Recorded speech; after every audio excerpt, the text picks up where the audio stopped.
Hello, everyone, and welcome to another Spotlight session. Today, I am talking to Scott Hughes, who is one of the winners of my challenges from the previous months. Hello, Scott. Hi. Hello, how are you? I'm good today. It's Saturday, late in the evening on my side of the world.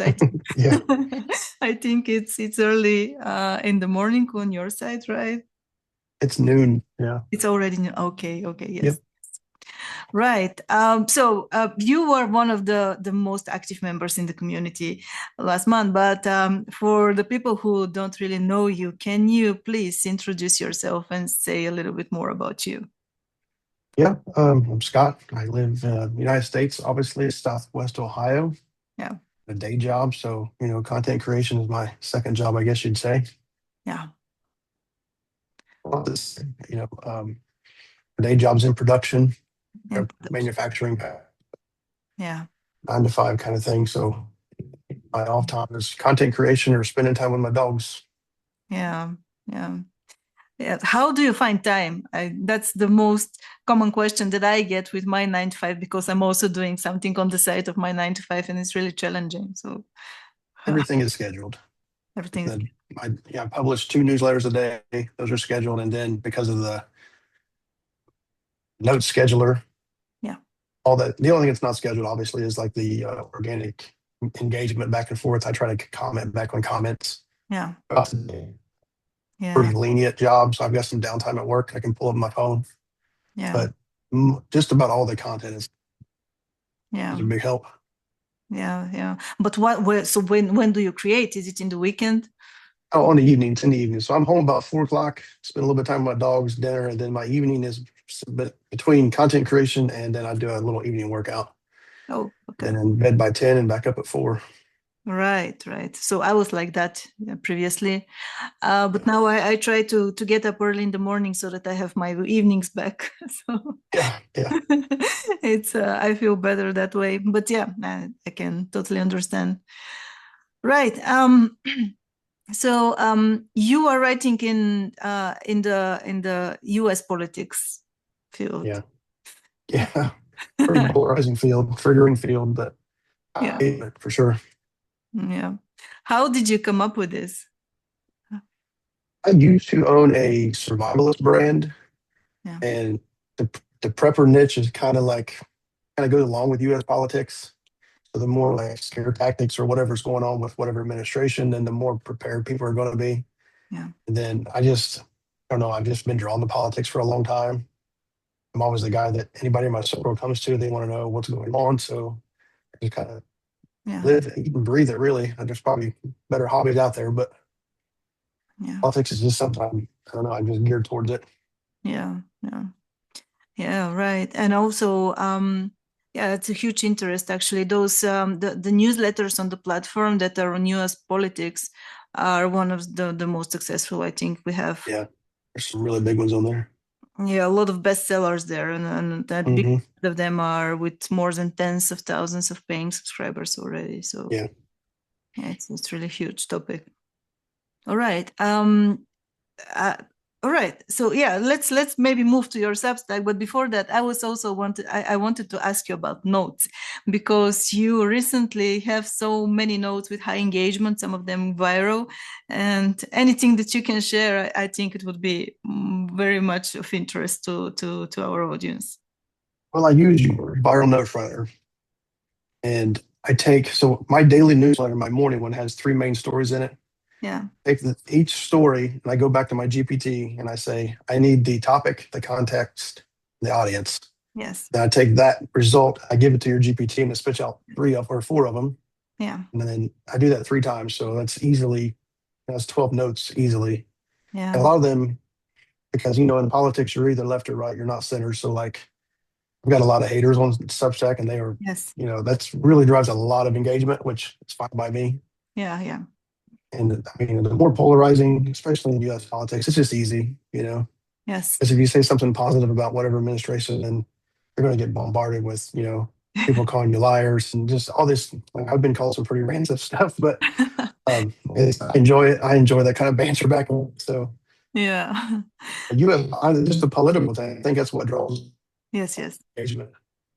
Yes, but also because there are also other people, and I have worked with them. I think I had also, and still have in my audience, people who are in U.S. politics, and one of the person decided to leave Substack actually because she found it very difficult to get to that traction because she decided it's oversaturated and so on. But I really think it's all about your voice and tone and the actual content that you put out there. So if it is controversial and if it is even provocative, or saying something opposite to what the majority of the people feel, then it's working. It's for as long I try not to be rude. Like I try to be respectful about it. Yeah. But I think you got to pick a side. You're not gonna. You can steer your center lane, but in politics, if you want to make engagement, then you're gonna have to pick a left or a right. Yes. Then I got a ton of supporters on there who love what I do, and then I've probably got equal as many as haters, and who are just more than willing to speak out and really draw a long engagement. Yeah, it's a lot of polarity, definitely. Yeah. Well, do you post or repost your notes on any other social media? Maybe do you use X or Blue Sky as well? I don't. I want to start using X because it's probably the largest for politics. I feel like Yeah. it's very, very saturated. It's hard to make any traction on X, but I'm going to start posting on X. And then I got my old prepper Facebook page that I'm rebranding for U.S. politics. And then I've probably had it for 13 years and it's got 70,000 followers. So I'm going to rebrand it for U.S. politics. Yeah. I know I'm going to lose some because some of those people don't care about politics, which is fine. I'll probably, 50% of them will probably stay. Yeah. I'll be drawing traffic from there also to Substack. That'll help. Yes. I stay away from Instagram. I don't think Instagram, there's politics on there, but I don't think it's much, want to drive traffic because you can't really link too much on there. Yeah. But, X, I think, is really big. And then, of course, there's True Social, which Donald Trump owns. I'm going to start posting on there just because that's nothing but politics. And I think that'll help draw some traffic too. Yes, yes, yes. And also Blue Sky, I think it's also a great source of traffic as well. It could be. All right. Okay, so can you share more about your Substack now? So you're posting twice a day, but what do you have? What is it actually for your subscribers and also for your paid subscribers? I've got my morning newsletter, 5:30 a.m. It's just basically whatever 10 trending political stories are out there. And then, so we do like 3 main stories, and I got some little bullet points in there. Yeah. And then my evening post, we call it 47 Unfiltered because Donald Trump's the 47th president. So it's kind of like all about Trump and Team Trump and the moves he's making, which really gets my haters going because they cannot stand it, which is fine. Yeah. And then my paid newsletter, it's called The Ledger, which has been rebranded several times. Yeah. It's one paid newsletter on Sundays. It's kind of like we take whatever the biggest story of the week, we do a deep dive on it. We break it down. There's lots of images and videos and just probably about a 2,000 to 3,000 word article just on that one topic. Yeah. Then we also do what's called a forecast window. So like things that our subscribers can look to happen in this coming week to see what our side or their side is going to do or kind of spin things. And then we have a narrative watch, just kind of like just a small bullet point thing to look through, keep an eye on. Yeah. And then they also get access to our Telegram, which kind of a multi thing. So I subscribe to a few services that give breaking alert. Yeah. So if there's an active shooter in the country, I get an alert from that and I throw it in there. If there's like a tsunami off the coast somewhere or an earthquake, I throw that in there. Just kind of big things like that. Or if there's any ending, or I will take that and I'll give it to ChatGPT to create a 30-second script. And because I'm at work, I don't have time to record it. So I've cloned myself in 11 labs. Yeah. I created a 30-second script there, and then I'll drop that in Telegram too. Oh, that's great. That's great. I like didn't. to, Yeah. I like to add things to it to make it more valuable. Yeah. But there's a lot of things like it's like people, they encourage creating courses and things like or digital products. Yeah. But it's hard to do that in U.S. politics because what happens today is going to be different tomorrow.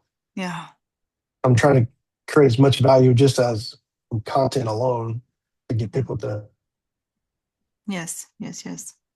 Yes, but you could actually post those recordings as well on Substack, like something like, or create something like a podcast as well. Just Yeah. idea. Actually, I toyed with a podcast a couple weeks ago. I did a daily Yeah. test, and it was all AI. Like I used my clone voice and stuff, and it did. I got like 1,500 downloads in a week, so it did pretty good.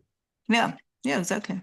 So Substack is a great platform for that as well. And it Yeah, integrates also with the other platforms so people can watch it, can yeah. listen from it. I think Um, about 80% of the listens it was from Substack, but it was through Apple Podcasts. So yeah, exactly. And you could also repost it to YouTube as well. I'm testing this, yeah, and I can see some people finding me through YouTube actually through my podcast. It's really interesting, right? Okay, so what has been your journey up to now so far? So any challenges that you were facing, and how did you address them? the biggest challenge is converting free to paid. I've Yeah, got almost 1,000. I'll have 1,000 free by the probably by midnight tonight, but I'm only at 24 paid, and I've yet to really crack the code of what people are willing to pay for because it's just content at the end of the day. You're not paying for a book or a report or what's it's just I gotta crack the code. I'm still challenged with it. yeah, yeah. What do you think that's it has worked already, or maybe you plan to test in the future? Is there anything specific? I'll probably add some more paid content. I'm a believer you can't publish too much, I don't think. Yeah, It's a matter of making the content valuable enough so it's not like it doesn't appear that you can find this anywhere on the internet for free. So we kind yeah, of bundle it together, that kind yeah, of thing. So I'm probably going to be adding some more weekly paid content with the paywall, a little teaser. So hopefully we can get some conversions over that way. yeah. So what I have seen in the on Substack in other U.S. politics newsletter was a very deep analysis and like not so much curated content, but going deep into some topic and adding some Hmm. and like really deep opinionated content. Yeah. But yeah, it's a challenge. I think it's a challenge with the politics because there's so much free content out there already, and yeah, so it's curious. I'm curious how how did you address those things, and what do you plan to do? It's gonna be also interesting for your subscribers, I guess. Yeah. Yep. Okay, so any best practices from your growth so far? I think it's just consistency. Just consistently, like I post probably 12 to 20 notes a day every single day. I've got a schedule that I follow. And most of them are the viral from the notes writer, but I've got engagement questions. I got a cartoon creator, so like my GPT can create political cartoons for me. Yeah, Throw in just little 1 or 2 line text notes in there, draw more engagement. There's yeah, consistency. I've been posting every day since November. I think November 11th of last year. yeah. That's great. I mean, to me, that's key. You just got to keep doing it. Yeah, I think so too. Yeah, consistency is very important, and also for notes. Can you share for notes what's actually working on your side? Is it driving emotion? Uh, Yeah, it's mainly driving a lot of hate comments yeah, because they're very, very Trump centric because, newsletter leans right. So, and I think Substack has a more left leaning audience than they do yeah, conservative audience. So, but, a lot of our followers, they will chime in and kind of almost get an argument back and forth yeah, with the haters and back and forth. So I think that's a huge amount of engagement. The more yeah, polarizing it's, the better, really. yeah. Exactly. So, what do you do with haters? I almost kill them with kindness. Like I'm never rude. I don't ever fall into the name calling. Because one, I feel if I were to want to get you to agree with me, the worst thing I can do is insult you because you're not going to insult somebody to get them to change their mind. It's not going to happen. and that's with everything. I don't care if it's politics or what. So I just kill them with kindness. If they try to call out one of my faults, if it's my fault, I'll take it. Like you're Yeah. not going to say anything to make me mad or to offend me because it's not possible. Yeah. Mine doesn't work that way. So I just answer them as much as logically as I possibly can Yeah. Yeah. without being rude or hateful or negative. Yeah, sometimes it doesn't really, it doesn't make any, it doesn't, it doesn't bring any results actually, or you're No. not moving further with the conversation if you saw the Yeah. person, or try to convince them in something on your side, just simply because it's very difficult online, especially in the comment section, because Mhm. you don't really know each other, and it's a lost cause for me. So so I Oh yeah. A usually, lot of people they see me and they make up their mind. They know who I am yeah. from the get go. So that's fine. I can take all that.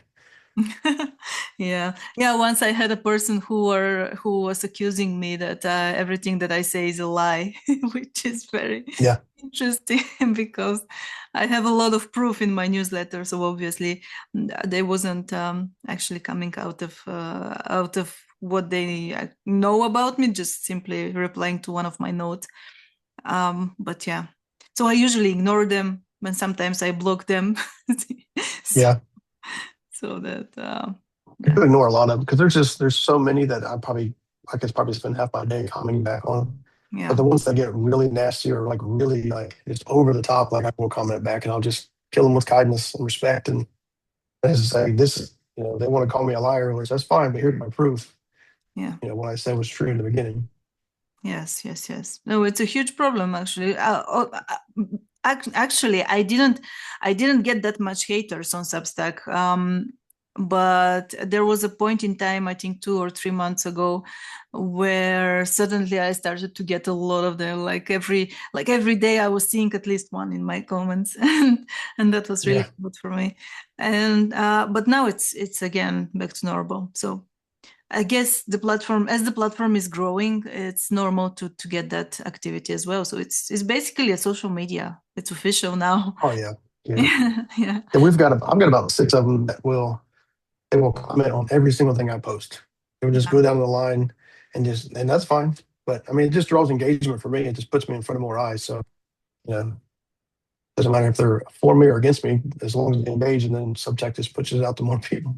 well, that's interesting, actually. Yeah. So it's also, no matter what kind of emotion do you provoke, it's still an emotion, and if it drives engagement, then it's working for you as well. So Yeah. it's interesting way to use hate comments and negativity to as a leverage to your growth.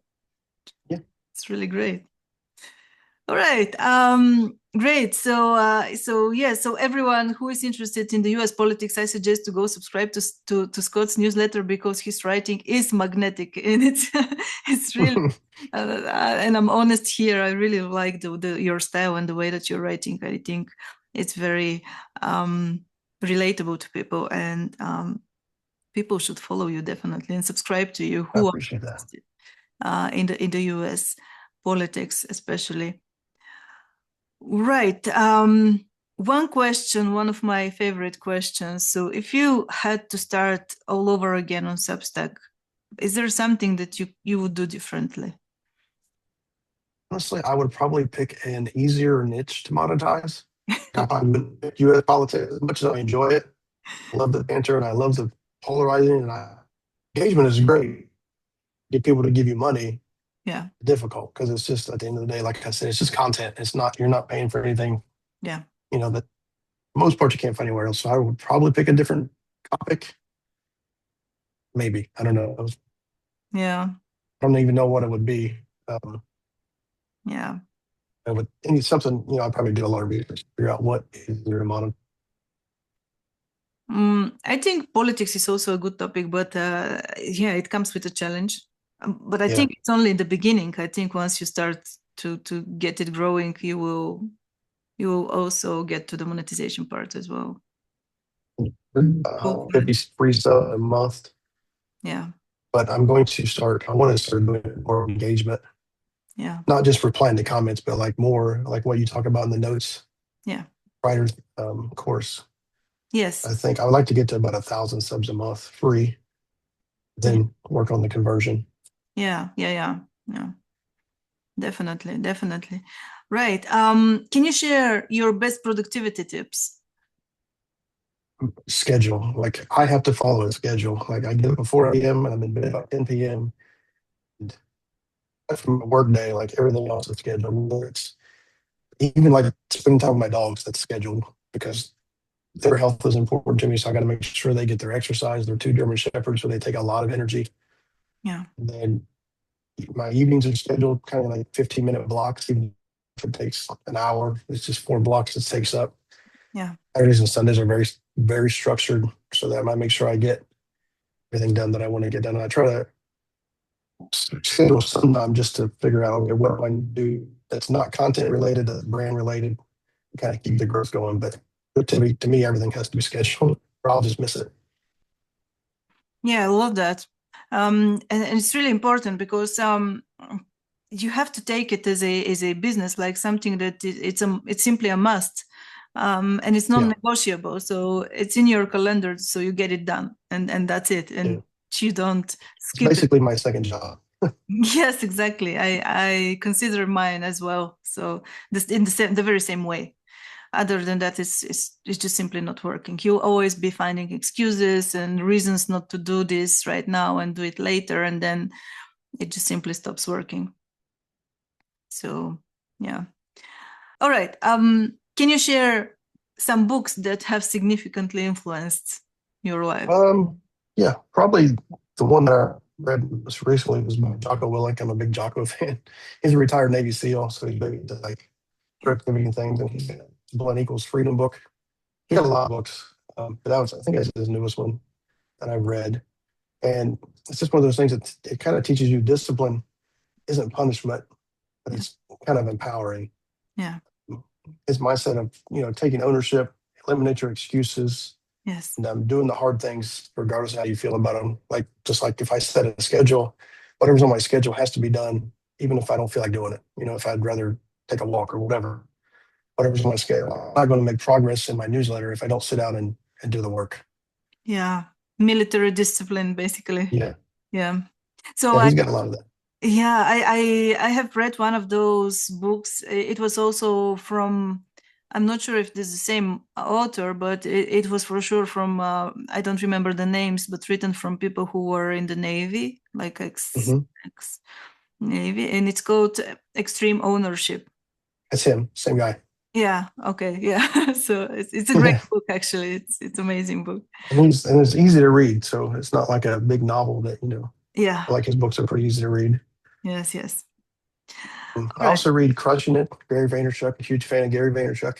Yeah, yeah, I've got all the books, but I really do. I like Crushing It. Kind of turns on the practicality yeah, of making content, showing up, and building the thing around what you want it to be around. Because anything, to him, anything can be a thing. You want to be the world's expert on health, the alien guy you can be.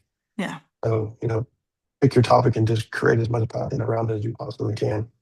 yes. And It's then the last one, James Clear. I think a lot of people probably pick Atomic Habits by James Clear. Yeah, I love that one. Yeah. Yeah, he's a good one. I think JB Fogg has got one called Tiny Habits, very similar. Yeah. Just basically small consistent actions just add up. Yeah. And I just kind of use that as a blueprint. That's where I block for 50 minutes every Yeah. hour, like days.